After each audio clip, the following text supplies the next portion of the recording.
reclamante, Olinto Faria da Rosa. Reclamada, Padaria e Confeitaria Popular Limitada. A audiência na primeira Junta de Conciliação e Julgamento de Porto Alegre.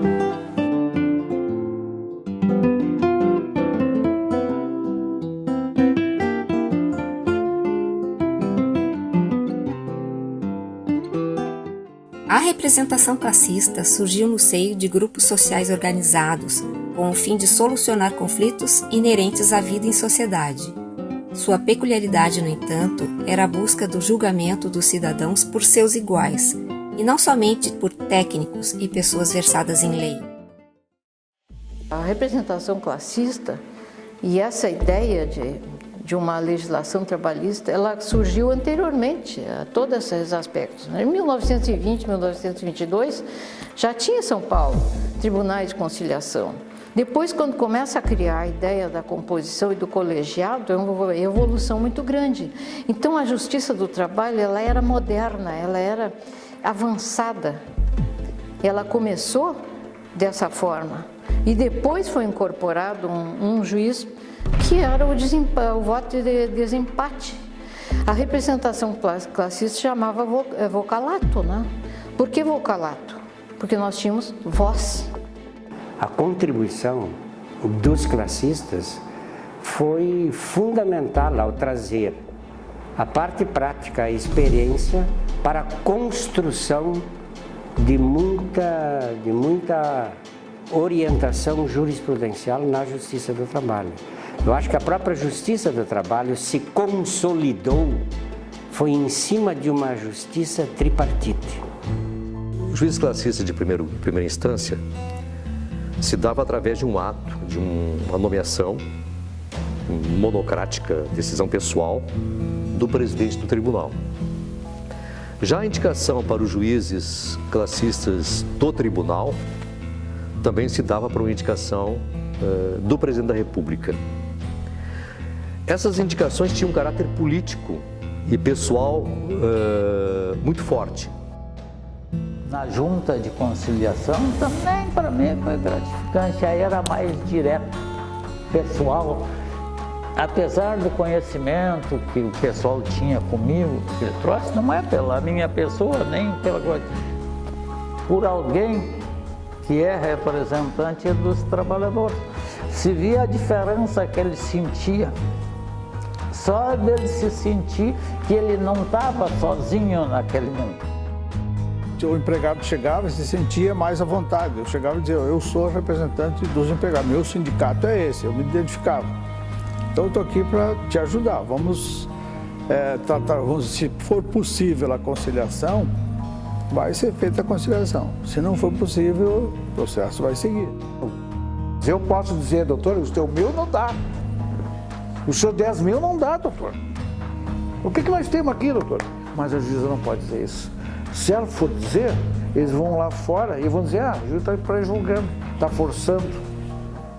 Mas eu podia. Porque eu sou a sociedade. Eu estou no mesmo patamar deles. Eu tenho a linguagem deles. Eu tenho o conhecimento deles. O classista, ele conseguia colocar um com o outro e falava na frente, os três conversavam, e como eu também, advogado, facilitava o diálogo. Mas quem não tinha o conhecimento técnico, falava pela prática também. Então, eu acho que isso aí dava uma solução interessante e rápida, né? Porque na junta, o papel do classista, basicamente, era procurar a conciliação. Já no tribunal, que envolvia matéria mais de direito, mas não só também de direito, não é? Porque o tribunal pode analisar matérias de fato. Então, muitos juízes classistas ponderavam em sessões, né, aos juízes togados, olha, isso aí funciona assim, é da minha categoria, por exemplo, é metalúrgico, eu sei como funciona, nós assinamos um acordo coletivo assim, assim, assado, bababá. A intenção é essa, ou eles fazem esse tipo de trabalho, né? Então, traziam a questão fática, né, para discussão no tribunal. E marcou aquele meu período ali do tribunal, tudo por isso aí, as amizades que foram feitas, as ajudas que eu tive, tanto do Pereira Leite no começo, depois com o Baratinha, falecido, saudoso. Às vezes eu ia lá discutir algum voto com ele. Seu Barato, aqui eu estou num pepino, o que eu vou fazer nessa sessão? Sertãozinho, chuta as canelas deles, é o termo que ele usava. A experiência setorial, tanto em dissídios individuais como coletivos, se a pessoa tem, evidentemente, se debruça sobre um tema, ela é capaz de esclarecer muito sobre uma determinada situação. O sujeito vem lá dos restaurantes, bares e similares, ele é capaz de narrar como são seriam os trabalhos, das desventuras de um garçom, de uma pessoa oriunda desse setor. Em 6 de novembro de 1971, foi fundada a Associação dos Representantes Classistas da Justiça do Trabalho da 4ª Região, a ARECLA. Com o advento da Constituição Federal de 1988, que alterou a nomenclatura dos vogais para juiz classista, a entidade passou a chamar-se Associação dos Juízes Classistas da Justiça do Trabalho da 4ª Região, a JUCLA.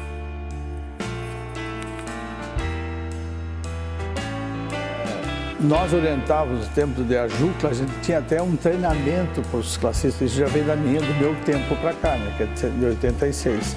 Eu fazia parte então, da comissão aqui da AJUCLA, que fazia o treinamento com os classistas para eles chegarem e saber mais ou menos o que eles tinham que dar andamento, como trabalhar e tal.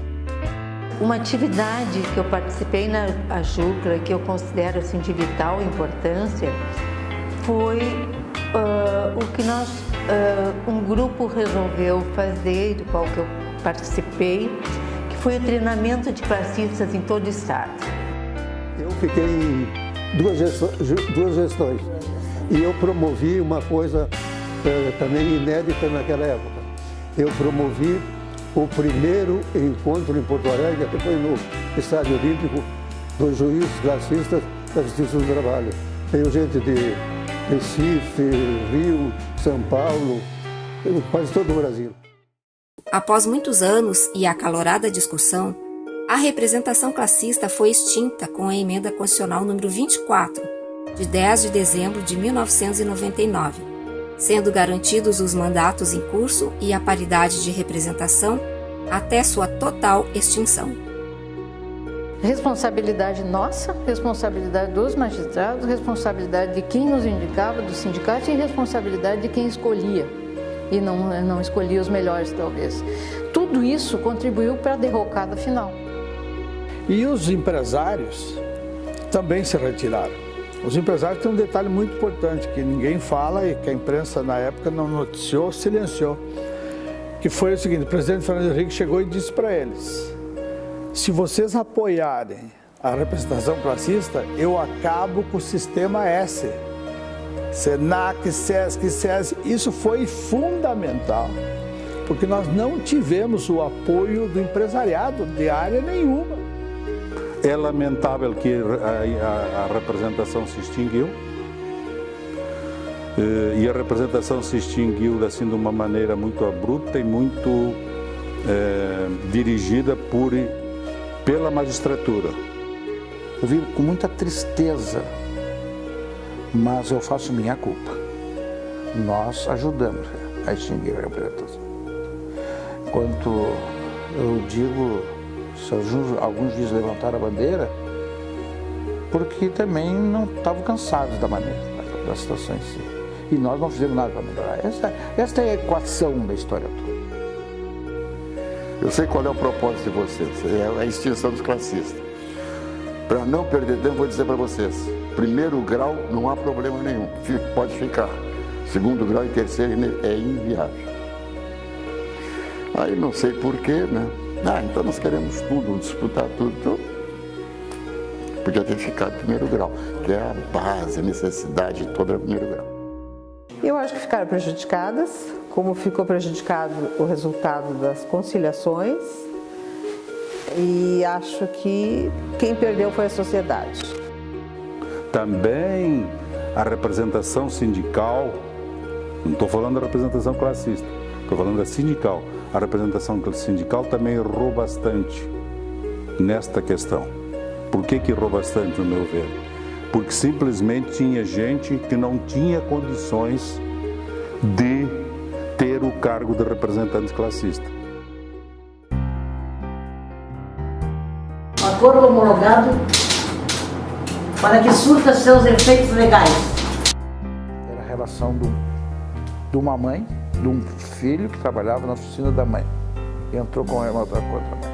Eu acreditava que eu ia fazer o acordo. Então marcamos uma pauta bem curta.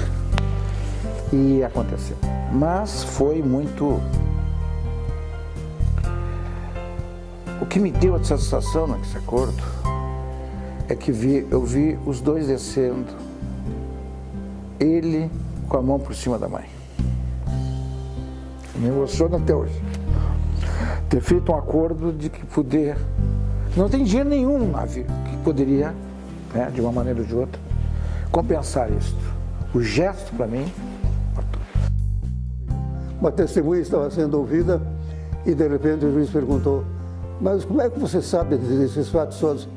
Ora, excelência, o doutor disse na época, o doutor aí, que era o advogado reclamante, me deu um terno de presente. Então ele nos contou que era a primeira audiência e tudo, e veio todo composto. Disse, vamos começar. Aí respirou fundo e tirou do bolso uma imagem de uma santinha padroeira. Colocou na frente, fez uma oração. Podemos apregoar. Eu fiz a oração junto e fomos em frente. Nossa Senhora Aparecida abençoou. Eu procurei, como todos os meus outros colegas classistas, honrar aquela possibilidade daquela judicatura, trabalhar corretamente, de acordo com a minha consciência, de acordo com a lei, que a gente jura, né, defender a Constituição e as leis, não é um juramento em vão, né? Fazer isso de forma correta.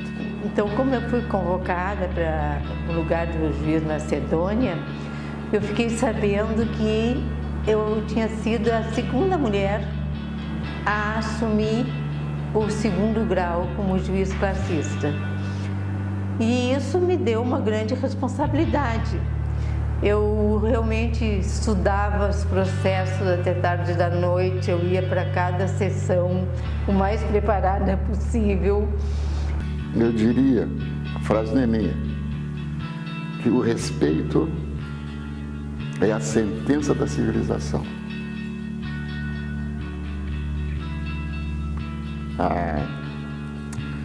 A criação dos classistas foi o respeito à civilização. A palavra é honra de ter sido representante classista na Justiça do Trabalho.